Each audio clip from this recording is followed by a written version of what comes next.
Welcome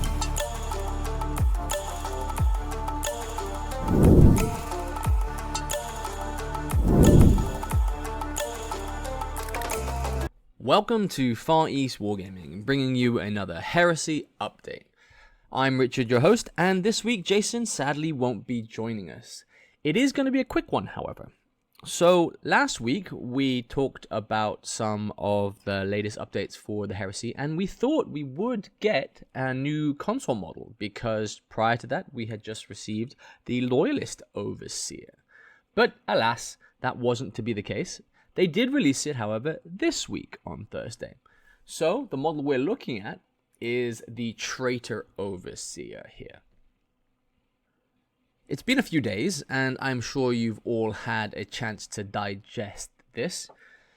My first impression for this model is it is very safe. They've taken a very safe route here. There's nothing particularly chaotic on this model to me, other than the helmet and the iconography on top of the power pack there.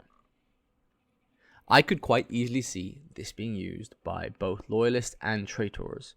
The Traitors will have an easier time, but there's only a very few amount of things that you have to take off. Mainly, I would say the helm and the iconography on the power pack.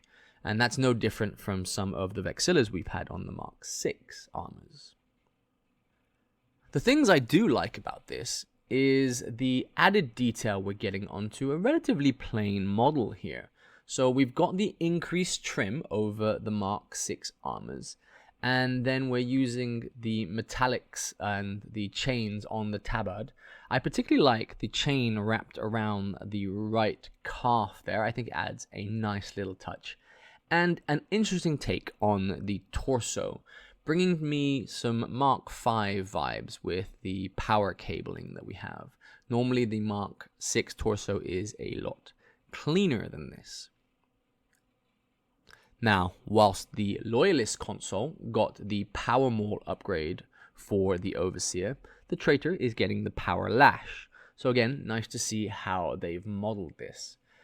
The other hand, however, does not contain a ranged weapon, a bolt pistol or any other type of pistol, and is in this what I honestly think is quite a generic finger pointing pose. We've seen this in other models, in other plastics as well, and even though I think it works on this one in the concept of this being a Traitor Overseer with a lash to rally the human troops there, it's giving us an opportunity to convert it relatively easily. I think the one thing I'll say about this model is convertibility is going to be a breeze here. There's nothing inherently chaotic or traitor about it other than the head. And speaking of the head, love it or hate it, I'm not a huge fan of the skull mask or the skulled horned mask. I think some people will like that aspect, but the one thing that did catch me by surprise, because I'm not normally a fan of this, is the bared skull. Usually, the bared skulls we see I find very boring. They're haired models or ponytail models with beards and mustaches. This one here, with the scar across the eye and him not having an augment in it, has a lot of character there. I can see you using this head in a variety of things, either by painting the socket into more of a gem color and saying he's got a sorceress eye for one of your sorceress models, so the Psyker models, or leaving it bare and like this as a veteran of some sort or a champion here.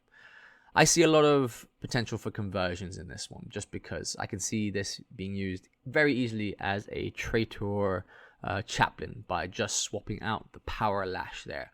That skull does work very well as an alternative to the usual bone skulls we see on chaplains, especially the Loyalist chaplains there. In terms of some added detail that I find quite intriguing, I look at the base and there's no tactical rock, but there are rocks. And the one question I'd have is this part of the model somehow, or is this just a basing choice they've taken? And if it's just a basing choice, look, it's nice. It's just nice to see models again without tactical rocks. And I think this really hits the cake.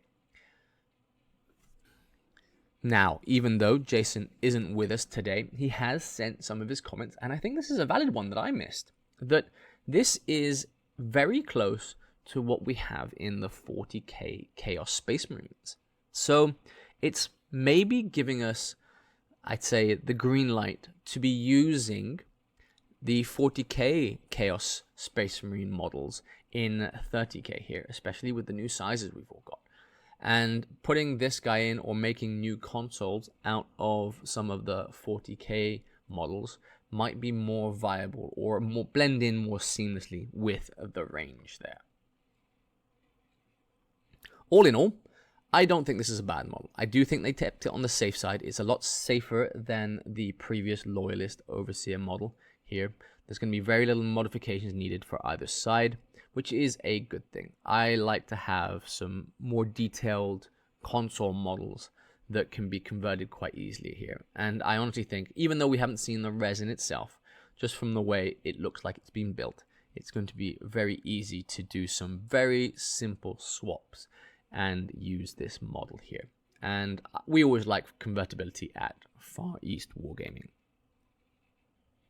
In terms of model posing here, the fact that it's left it very open means you can do quite a lot of addition to it as well. It's going to be very easy to add your own trinkets here without having to try and fit them between guns as you might in some of the more plastic models.